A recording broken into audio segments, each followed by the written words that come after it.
Causes, it's quite another to lose the person you love to murder. Families sometimes have to wait years for answers and for an arrest. But there are changes in how the Cincinnati Police Department investigates murders that could solve cold cases in the city and the region. Local 12's Angela Ingram has the story. We were very close because he was my firstborn, my first child. Two parents was born in New Zealand, and we moved here when he was 5. living in different cities have one thing in common. And my son, Jason Terry Wynn, he was killed on March 1st, 2006. CJ was 20. I always say he was 19 because he only had a chance to be 20 for 3 days. Terry Jones and Rebecca Sandle are living parallel lives. Both of their sons' cases are unsolved. And of course I miss him a whole hell of a lot. It's almost been 13 years. My biggest concern is, will this person reoffend? And has another murder taken place that was done by the same person? Investigators with Cincinnati Police Department's homicide unit have the same concern. My philosophy has always been the best way to prevent a future homicide is to solve a past one. In addition to the officers, there's Karen Rumsey, There has to be somebody there for these families. a civilian We call families once a month, every month.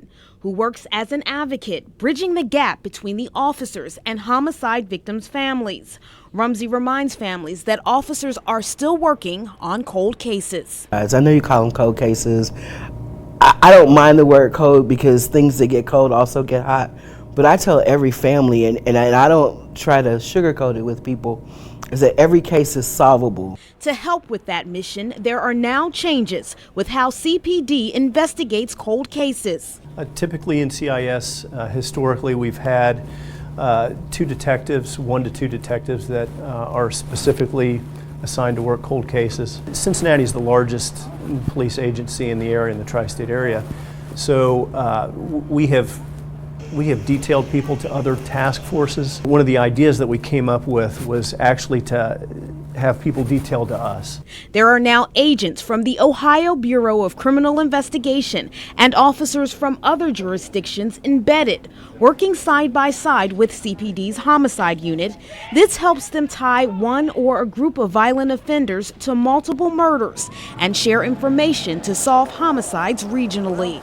There's no magical line between the city and the county and some of these other outlying jurisdictions. It's a change that's already working. Police arrested Corman Harrell for allegedly gunning down Judson Roper in a murder-for-hire plot, and Tremaine Watson was arrested this year for killing Michael Johnson in 2011. There is no stop, there is no quit, there is no discontinuation on those investigations. Very, very sincere and very goal-oriented in closing each and every one of the homicides we can, whether it's a current and active case or a cold case.